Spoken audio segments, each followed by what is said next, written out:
আসসালামু আলাইকুম ওরহমতুল্লাহ। বন্ধুরা, আপনি কি জানেন মুসলমানদের ঐতিহাসিক খন্দক যুদ্ধে মুসলমানরা কিভাবে জয়লাভ করেছিল এবং মুসলমানদের সাথে কারা বিশ্বাসঘাতকতা করেছিল? জানবেন আজকের এই ভিডিওতে। তাই ভিডিওটি না টেনে সম্পূর্ণ দেখার অনুরোধ রইল।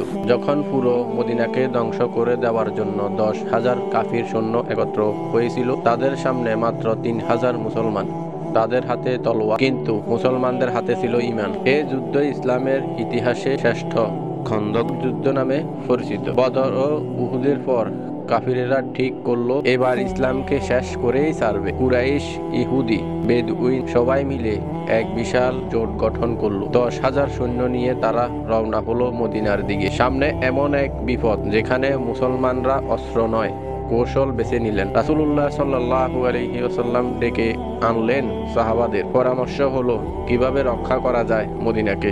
সাহাবীরা বললেন, ইয়া রাসূলুল্লাহ, আমরা পারস্য শত্রুর আগ্রাসন ঠেকাতে চারপাশে খন্দক খুঁড়ে দিতাম। রাসূল সাল্লাল্লাহু আলাইহি ওয়াসাল্লাম এই পরামর্শকে গ্রহণ করলেন। মদিনায় উত্তরের খনন কাজ শুরু হলো। কনকনে ঠান্ডা, ক্ষুধা, ক্লান্তি, তবুও সাহাবারা পরীক্ষা খুঁড়ে চলেছেন। রাসূল সাল্লাল্লাহু আলাইহি ওয়াসাল্লাম নিজে মাটি কাটছেন, পাথর ভাঙছেন। সাহাবারা এতটাই ক্ষুধার্ত ছিলেন যে ফ্যাটের সঙ্গে পাথর বেঁধে রাখতেন। এক সাহাবা এসে দেখালেন, ইয়া রাসূলুল্লাহ, দেখুন আমি ফ্যাটে একখানা পাথর বেঁধেছি। রাসূল সাল্লাল্লাহু আলাইহি ওয়াসাল্লাম তার কাপড় তুললেন, আর দেখুন তিনি বেঁধেছেন 2টি পাথর। 10,000 সৈন্য, তলোয়ার, ঘোড়া, ধ্বংসের পরিকল্পনা। কিন্তু খন্দকের সামনে এসে থমকে গেল।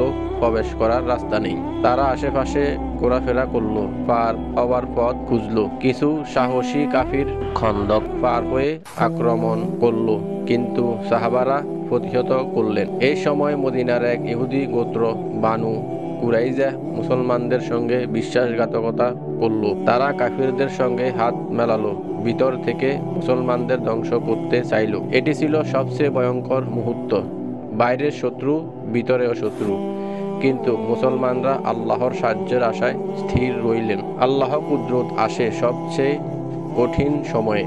রাতের আধারে প্রবল ঝড় উঠে গেল, কাফিরদের তাঁবু উড়ে গেল, আগুন নিভে গেল, আতঙ্ক ছড়িয়ে পড়ল। কাফিরদের সেনাপতিরা বলল, এখানে থাকার আর উপায় নেই, ফিরে যাও। এভাবেই কোনো রক্তপাত ছাড়াই মুসলমানরা জয় লাভ করলেন। কাফিররা পালিয়ে গেলেন। বানু কুরাইজা বিশ্বাসঘাতকতার জন্য শাস্তি পেল। খন্দক যুদ্ধ আমাদের শেখায় সংখ্যা নয়, পরিকল্পনা ও আল্লাহর উপর ভরসা করলেই সফলতা আসে। ধৈর্য, ঐক্য ও সাহসে ইসলামের শক্তি। রাসূল সাল্লাল্লাহু আলাইহি ওয়াসাল্লাম এবং সাহাবারা যদি খন্দক যুদ্ধের মতো কঠিন পরীক্ষায় জয়ী হতে পারে, তবে আমরাও পারি, যদি ঈমান ঠিক থাকে, একতা থাকে, আর থাকে আল্লাহর সাহায্য। ভিডিওটি ভালো লাগলে অবশ্যই চ্যানেলটি সাবস্ক্রাইব করে দিবেন, পাশে থাকা বেল আইকনটি অন করে দিবেন। ভালো থাকবেন, সুস্থ থাকবেন। দেখা হবে নতুন কোনো ভিডিওতে।